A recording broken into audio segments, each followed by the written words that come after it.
Video के माध्यम से हम पीटीएल एंटरप्राइज लिमिटेड स्टॉक के ऊपर डिटेल्स उसका जो रिजल्ट आया है वो डिस्कशन करने जा रहे हैं। तो देखो सिर्फ 40 रुपीज़ के आसपास ये स्टॉक अभी चल रहा है।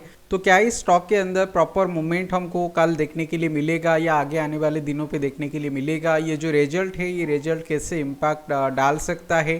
तो देखो ये लेवल के आसपास 2.46% के आसपास आज गिरावट देखने के लिए मिला है और इसी लेवल के आसपास पहले ही अनाउंसमेंट कर दिया था कि आज रिजल्ट आने वाला है, इसीलिए इसी लेवल के आसपास अगर आप देखोगे देखो काफ़ी ज़्यादा लोग जो पोजीशन लेके जा रहे हैं 73% लोग इसी लेवल के आसपास ये डिलीवरी के ऊपर पोजीशन लेके जा रहे हैं। मतलब काफ़ी लोगों का ये मानना है कि स्टॉक कल ऊपर की तरफ ही जाएगा।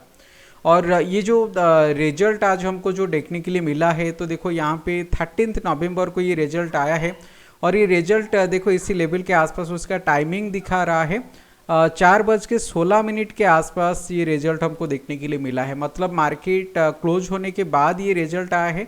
तो काफ़ी लोग एक्सपेक्ट कर रहे थे कि ये स्टॉक अच्छा परफॉर्मेंस, अच्छा क्वार्टरली रिजल्ट इस पे आने वाला है, इसीलिए हमको ज़्यादातर ये बाइंग देखने के लिए मिला है। मतलब लोग ये लेवल के आसपास जो पोजीशन लेके जा रहे हैं 73% के आसपास डिलीवरी के ऊपर पोजीशन लेके जा रहे हैं। तो चलिए एक बार हम क्वार्टरली रिजल्ट का डिटेल्स चेक कर लेते हैं, क्वार्टरली रिजल्ट कैसे आया है। उसके साथ मैंने चार्ट के ऊपर भी आपको डिटेल्स शेयर करूंगा कि चार्ट के ऊपर कैसे मूवमेंट आने वाला है या आगे हमको कैसे प्रॉफिट देने वाला है। दोस्तों वीडियो को लाइक जरूर करना, आपका एक एक लाइक काफ़ी ज़्यादा मोटिवेशन देता है। देखो इसी लेवल के आसपास मैंने पीटीएल एंटरप्राइज स्टॉक का ये जो क्वार्टरली रिजल्ट आया है उसका डिटेल्स यहाँ पे ओपन किया है। तो इस पे हमको जनरली क्या देखने के लिए मिलेगा, तो देखो हम इस पे डिटेल्स डिस्कशन करेंगे कि जो क्वार्टरली और हाफ ईयरली जो रिटर्न इस पे देखने के लिए मिला है उसके बारे में डिटेल्स पे डिस्कशन करने वाले हैं। उसके साथ मैंने इसी स्टॉक का क्या क्या कितना एसेट है और कितना लाइबिलिटी है उसके बारे में भी हम बात करेंगे और उसके साथ उसका कैश फ्लो क्या है उसके बारे में भी बात करने वाले हैं। तो चलिए एक बार डिटेल्स नीचे जाके देखते हैं कि इसका रिजल्ट क्या आया है। ये लेवल के आसपास देखो इसका रिजल्ट ये प्रॉपरली थोड़ा विजिबल नहीं हो रहा है, मैंने ये एनएससी साइट से ही ये डाउनलोड किया है, लेकिन इसी लेवल के आसपास ये देखो मैंने थोड़ा बड़ा कर दिया, आपको प्रॉपरली विजिबल हो जाएगा अभी। इसी लेवल के आसपास देखो ये क्वार्टरली और हाफ ईयरली रिजल्ट ये लेवल के आसपास देखने के लिए मिल रहा है और इस पे जो रेवेन्यू फ्रॉम ऑपरेशन से आया है ये देखो जो भी ये नंबर आपको दिखाएगा ये लैक्स पे है, ठीक है। ये ऊपर की तरफ मेंशन किया है कि ये लैक्स पे दिखा रहा है, मतलब ये 1609 मतलब ये इतना लैक्स का है। तो ये 16 करोड़ का डाटा इसी लेवल के आसपास हमको देखने के लिए मिल रहा है। तो ये 16 करोड़ 9 लाख लेवल के आसपास ये हमको रेवेन्यू के हिसाब से जो प्रॉफिट आया है वो प्रॉफिट दिखा रहा है। और उसके साथ ये देखो जो अदर इनकम इसी लेवल के आसपास देखने के लिए मिला। ये जो लाइन है मैं इसको थोड़ा छोटा कर देता हूँ, काफ़ी मोटा लाइन हो गया। तो देखो इसी लेवल के आसपास जो अदर इनकम हमको देखने के लिए मिल रहा है ये 6 करोड़ 56 लाख के आसपास और नेट जो टोटल इनकम हमको इस पे देखने के लिए मिला है ये 22 करोड़ 65 लाख के आसपास इनकम है। तो ये काफ़ी अच्छा इनकम हम इस पे बोलेंगे, क्योंकि ये प्रीवियस क्वार्टर पे जो इनकम हमको देखने के लिए मिला था 16 करोड़ 14 लाख के आसपास ये इनकम देखने के लिए मिला था। और ये इनकम के कंपैरिजन में अगर आप देखोगे 30% के आसपास 25 to 30% का गेन हमको इसी क्वार्टर पे देखने के लिए मिला है। इसीलिए ज़्यादातर लोग इस पे बाइंग के ऊपर पोजीशन लेके जा रहे हैं। तो कल ये स्टॉक ओपन होने के बाद हमको प्रॉपर मूवमेंट इसका देखने के लिए मिलेगा। तो ये कंपनी देखो एम्प्लॉय बेनिफिट के ऊपर ये जो खर्चा किया है 68 लाख के ऊपर ये खर्चा किया है और फाइनेंशियल कॉस्ट जो है 1 करोड़ 31 लाख के आसपास इसका खर्चा हुआ है और डिप्रिसिएशन पे 52 लाख का खर्चा हुआ है, अदर एक्सपेंसेस पे 79 लाख के आसपास ये खर्चा हुआ है। तो नेट अगर आप देखोगे इस पे जो नेट इसका खर्चा हमको देखने के लिए मिल रहा है 3 करोड़ 31 लाख के आसपास ये खर्चा किया है। प्रीवियस क्वार्टर पे 3 करोड़ 39 लाख का खर्चा हुआ था। तो देखो यहाँ पे जो एक्सपेंसेस है एक्सपेंसेस भी यहाँ पे कम हुआ है। तो नेट अगर ये लेवल के आसपास देखेंगे प्रॉफिट जो आया है ये एक्सेप्शनल आइटम और टैक्स को छोड़ के जो नेट अभी हमको तो टोटल इनकम यहाँ पे हमको देखने के लिए मिल रहा है। टोटल इनकम से टोटल एक्सपेंसेस को अगर माइनस करेंगे तो ये 19 करोड़ 33 लाख के आसपास यहाँ पे हमको प्रॉफिट देखने के लिए मिल रहा है, जो प्रीवियस क्वार्टर पे जो प्रॉफिट 12 करोड़ 74 लाख के आसपास था। तो नेट ये लेवल के आसपास 50% का ग्रोथ हमको, 50% का ज़्यादा प्रॉफिट प्रीवियस क्वार्टर के हिसाब से हमको देखने के लिए मिला है। इसीलिए मूवमेंट जो है पॉजिटिव डायरेक्शन पे कल हमको देखने के लिए स्टॉक के अंदर मिल सकता है। और देखो इस पे अगर हम हाफ ईयरली की बात करेंगे, हाफ ईयरली के हिसाब से ये जो टोटल इनकम इस पे देखने के लिए मिल रहा है, ये देखो 38 करोड़ के आसपास टोटल इनकम आया है। प्रीवियस का हाफ ईयरली पे 37 करोड़ का आया था। और इस पे एक्सपेंसेस जो है, एक्सपेंसेस देखो कम हुआ है, तो इसीलिए जो नेट जो इनकम आया था 27 करोड़ 77 लाख के आसपास, और इसी हाफ ईयरली के हिसाब से 32 करोड़ 8 लाख के आसपास ये इनकम हमको देखने के लिए मिल रहा है, जो कि एक अच्छा इनकम माना जाएगा। और ये लेवल के आसपास देखो इस पे लगभग 25% का बढ़ोतरी हमको देखने के लिए मिल रहा है। तो इसीलिए दोस्तों ये लेवल के आसपास अगर आप देखोगे कल स्टॉक के अंदर ज़रूर उछाल देखने के लिए मिलना चाहिए, पॉजिटिव डायरेक्शन पे मूवमेंट आना चाहिए। वो एक बार चार्ट के ऊपर डिस्कशन करेंगे। तो अभी देखो ये डाटा के हिसाब से इसका जो नेट प्रॉफिट बिफोर टैक्स है, तो देखो यहाँ पे एक्सेप्शनल आइटम पे उसका उतना कुछ खर्चा है नहीं, यहाँ पे कुछ मेंशन नहीं हुआ है। और जो प्रॉफिट बिफोर टैक्स यहाँ पे देखने के लिए मिल रहा है 19 करोड़ वही 33 लाख, जो भी रिजल्ट यहाँ पे आया था उतना सेम ही है। और ये जो करेंट अभी टैक्स जो पे किया है, ये करेंट टैक्स के हिसाब से ये 3 करोड़ 54 लाख के आसपास टैक्स ये पे किया है। और 11 लाख के आसपास यहाँ पे डिफर्ड टैक्स है। तो नेट यहाँ पे देखोगे टोटल टैक्स एक्सपेंस उसका 5 करोड़ 43 लाख के आसपास आ रहा है। तो देखो यहाँ पे ये जो 19 करोड़ 33 लाख के आसपास था, इस पे 5 करोड़ के आसपास माइनस कर दिए, तो 13 करोड़ 90 लाख के आसपास यहाँ पे देखो इस पे प्रॉफिट जनरेट हुआ है। और इस पे देखो प्रीवियस क्वार्टर पे 5 करोड़ 23 लाख था, जो कि अच्छा प्रॉफिट माना जाएगा ये लेवल से। ये जो प्रीवियस क्वार्टर का प्रॉफिट है आफ्टर टैक्स के हिसाब से अगर देखेंगे तो ये प्रॉफिट देखो 100% से भी ज़्यादा हमको यहाँ पे देखने के लिए मिलेगा। हाफ ईयरली रिजल्ट है यहाँ पे 12 करोड़ 70 लाख के आसपास ये प्रॉफिट टोटल था। अब ये 19 करोड़ 13 लाख के आसपास, 13 लाख के आसपास ये प्रॉफिट है, जो कि अच्छा प्रॉफिट इसी लेवल के आसपास माना जाएगा। तो ये लेवल के आसपास देखो इस पे अच्छा प्रॉफिट जनरेट हुआ है। तो चलिए एक बार उसका जो कैश फ्लो है, कैश फ्लो के बारे में जानते हैं, और जो लायबिलिटी एसेट है उसके बारे में भी डिटेल्स पे जान लेते हैं। और देखो इसी लेवल के आसपास अगर हम टोटल एसेट को देखेंगे, टोटल एसेट देखो ये नॉन करेंट एसेट पहले हमको देखने के लिए मिल रहा है, जो कि प्रॉपर्टी प्लांट इक्विपमेंट वगैरह यहाँ पे है। तो ये 608 करोड़ के आसपास, 608.97 करोड़ के आसपास है। तो ये थोड़ा कम हुआ है क्योंकि ये 610 करोड़ के आसपास था, तो ये थोड़ा एसेट जो है ये थोड़ा कम हुआ है।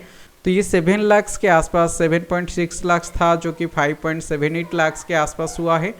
लेकिन यहाँ पे जो कैपिटल वर्क इन प्रोग्रेस है ये थोड़ा बढ़ा है, 7 लाख से ये 16 लाख के आसपास बढ़ा है। जो फाइनेंशियल एसेट है, जनरली ये कंपनी ज़्यादातर अभी उसका इन्वेस्टमेंट के ऊपर फोकस कर रहा है, उसका जो स्टॉक्स है500 एसेट है उसके ऊपर ये फोकस कर रहा है।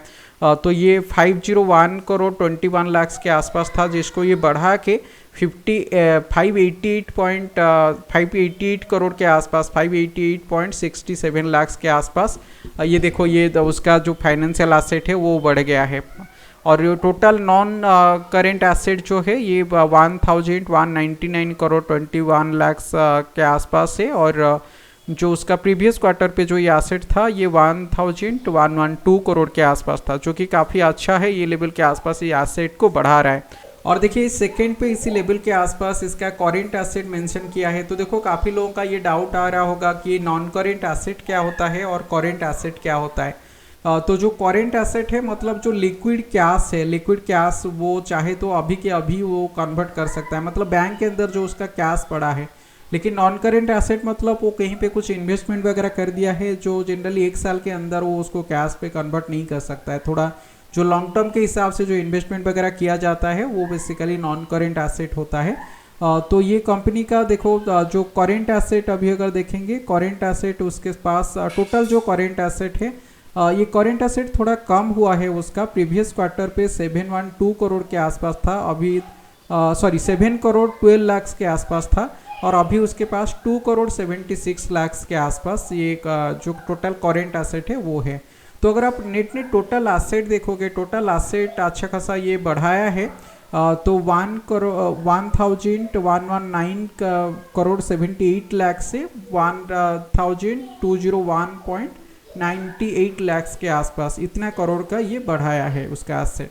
तो एसेट इसी लेवल के आसपास हम देखेंगे, अराउंड 80 करोड़ के आसपास ये एसेट को बढ़ाया है। ठीक है, तो 1120 से लेकर ये 1200 के आसपास, तो 81 करोड़ के आसपास ये एसेट उसका बढ़ा हुआ है। तो अभी एक बार लायबिलिटी देख लेते हैं। लायबिलिटी क्या क्या है, देखो एसेट मतलब जो और एक सिंपल टर्म पे अगर आप एसेट जानोगे, एसेट जो आपको पैसा जनरेट करके देता है। लायबिलिटी मतलब जहाँ पे आपका खर्चा हो रहा है। तो ये लेवल के आसपास अगर आप लायबिलिटी देखोगे, लायबिलिटी उसका टोटल इक्विटी के अंदर जो लायबिलिटी है, इक्विटी शेयर कैपिटल के अंदर ये देखो 13 करोड़ 23 लाख के आसपास जो लायबिलिटी था उतना सेम यहाँ पे दिखा रहा है। तो नेट मैं आपको बता दे रहा हूँ, टोटल इक्विटी के ऊपर उसका जो लायबिलिटी है वो लायबिलिटी थोड़ा बढ़ा है इसी लेवल के आसपास, जो कि 903 करोड़ के आसपास, 903 करोड़ 92 लाख का यहाँ पे दिखा रहा है। और नॉन करेंट जो लायबिलिटी है, नॉन करेंट लायबिलिटी मतलब वो डायरेक्ट किसी से बोरोइंग वगैरह लिया है, वो जो लायबिलिटी है वो लायबिलिटी के हिसाब से यहाँ पे देखो 239 करोड़ के आसपास, 239 करोड़ 20 लाख के आसपास उसका लायबिलिटी था, वो थोड़ा बढ़ के 258 करोड़ 65 लाख के आसपास हो गया है। तो यहाँ पे 239 से 258 मतलब ये 20 करोड़ के आसपास उसका लायबिलिटी बढ़ा है। लेकिन यहाँ पे अगर आप देखोगे जो एसेट है, एसेट 80 करोड़ के आसपास बढ़ा है, जो कि एक अच्छी बात माना जाता है, क्योंकि जो लायबिलिटी है वो लायबिलिटी के कंपैरिजन में एसेट उसका काफ़ी ऊपर की तरफ हमको देखने के लिए मिल रहा है। और इस पे देखो जो करेंट एसेट है, जो करेंट लायबिलिटी है ये लेवल के आसपास, टोटल करेंट लायबिलिटी हमको यहाँ पे देखने के लिए मिल रहा है 37 करोड़ 27 लाख के आसपास, और ये बढ़ के 39 करोड़ 40 लाख के आसपास हुआ है। तो 2 करोड़ के आसपास यहाँ पे बढ़ा है। तो टोटल जो लायबिलिटी यहाँ पे हमको देखने के लिए मिलेगा 276 करोड़ 47 लाख से ये बढ़ के 298 करोड़ 05 लाख के आसपास हुआ है। तो 20 करोड़ वही 20 करोड़ के आसपास, 20 to 21 करोड़ के आसपास उसका लायबिलिटी बढ़ा है। लेकिन एसेट जो है वो 80 to 81 करोड़ के आसपास इसका एसेट बढ़ा है, जो कि अच्छी बात माना जाता है। और नेट यहाँ पे देखो, इसीलिए इसका जो टोटल एसेट लायबिलिटी करोगे तो यहाँ पे आपको ज़्यादा एसेट यहाँ पे देखने के लिए मिलेगा। तो अभी चलिए एक बार उसका कैश फ्लो की बात कर लेते हैं। तो ये लेवल के आसपास देखो उसका कैश फ्लो भी डिटेल्स पे ये डिस्क्राइब किया है। तो देखो जो यहाँ पे देखो 3 मेजर सेक्शन में आपको बता दे रहा हूँ। एक होता है ऑपरेटिंग एक्टिविटी। ऑपरेटिंग एक्टिविटी पे ये लेवल के आसपास, ऑपरेटिंग एक्टिविटी पे क्या होता है, जनरली वो खुद जो इनकम वगैरह जनरेट कर रहा है, कंपनी जो इनकम वगैरह जनरेट कर रहा है वो हो गया ऑपरेटिंग एक्टिविटी। उसके साथ एक होता है इन्वेस्टिंग एक्टिविटी। इन्वेस्टिंग एक्टिविटी मतलब जो वो फाइनेंशियली कहीं पे इन्वेस्टमेंट वगैरह किया है उस पर जो रिटर्न उसको जनरेट हो रहा है वो हो गया हमारा इन्वेस्टिंग एक्टिविटी।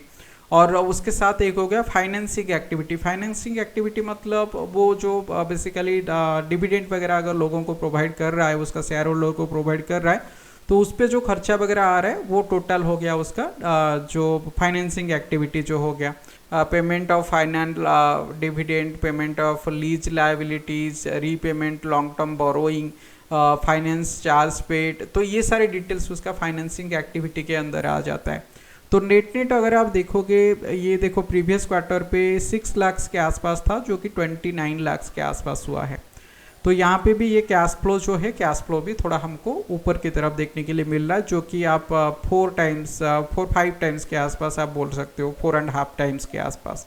तो चलिए एक बार उसका चार्ट देख के जान लेते हैं कि स्टॉक के अंदर अच्छा रिजल्ट तो आया है, कैसे स्टॉक परफॉर्मेंस दे सकता है। देखिए मैंने स्टॉक का यहाँ पे चार्ट पैटर्न ओपन किया है। ये मंथली कैंडलस्टिक पैटर्न मैंने इसी लेवल के आसपास ओपन करके रखा है। स्टॉक देखो काफ़ी पुराना स्टॉक है। ये स्टॉक अराउंड 2007-2008 के आसपास ये देखो लिस्ट हुआ था, और इसी लेवल के बाद ये देखो स्टॉक अच्छा परफॉर्मेंस भी दिया था, काफ़ी ऊपर की तरफ ये मूवमेंट भी हमको देखने के लिए मिला है।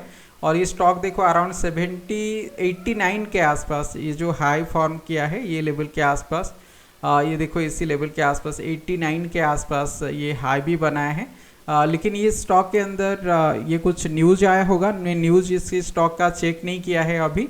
जनरली ये जो फॉल हमको देखने के लिए मिला था 2017 से, 2017 के बाद ये स्टॉक देखो काफ़ी नीचे की तरफ आ गया था, और ये 2020 के आसपास कोरोना के टाइम पे जो ये लो हमको देखने के लिए मिला है 11 रुपीज़ के आसपास आ गया था, और उसी के बाद देखो ये स्टॉक के अंदर मूवमेंट पॉजिटिव डायरेक्शन पे देखने के लिए मिल रहा है, और कंटिन्यू ये स्टॉक देखो पॉजिटिव डायरेक्शन पे मूवमेंट हमको देखने के लिए मिल रहा है। और ये लेवल के आसपास बार बार इसी ट्रेंड लाइन के आसपास आने के बाद इस पे देखो बाइंग देखने के लिए मिल रहा है, ये लेवल के आसपास बाइंग आ रहा है। तो ये जिस लेवल के आसपास काम कर रहा है वो लेवल के आसपास बाइंग आने का चांस काफ़ी ज़्यादा रहेगा।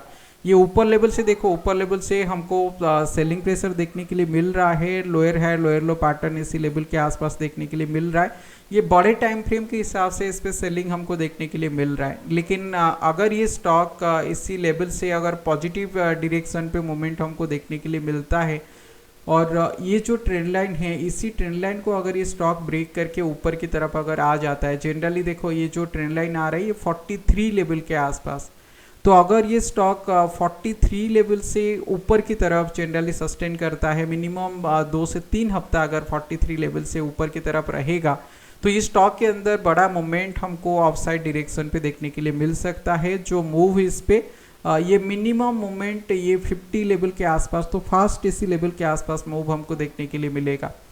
तो देखो अगर ये 43-45 से 5 पॉइंट ऊपर की तरफ आता है, तो ये 5 पॉइंट नहीं, इस पे 10 to 15% के आसपास मोमेंट हमको देखने के लिए मिल जाएगा।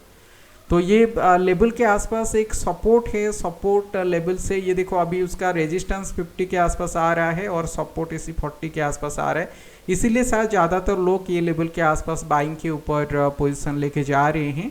अगर हम इस पे छोटे टाइम फ्रेम के हिसाब से देखेंगे तो देखो छोटे टाइम फ्रेम के हिसाब से बार बार ये 50 period exponential moving average level के आसपास आने के बाद इसी लेवल से हमको सेलिंग प्रेशर देखने के लिए मिल रहा है, और ये 40 लेवल को आके टच करने के बाद ये लेवल से बाइंग देखने के लिए मिल रहा है। तो देखो ये स्टॉक पे अभी तो मैंने कोई सजेशन नहीं दूंगा इस पे कोई पोजीशन वगैरह बनाओ या नहीं, क्योंकि ये लेवल के आसपास जब तक ये स्टॉक ये जो 50 period exponential moving average level है, जब तक ये लेवल को ब्रेक करके ऊपर नहीं आता है, इसीलिए मैं बोल रहा था कि 43 के आसपास अगर ये सस्टेन कर लेता है तभी ये स्टॉक के अंदर हमको धीरे धीरे पॉजिटिव डायरेक्शन पे मूव देखने के लिए मिलेगा, और मिनिमम जो टारगेट रहेगा प्राइस एक्शन बेसिस पे ये लेवल के आसपास मिनिमम इस पे टारगेट लेके जाएंगे।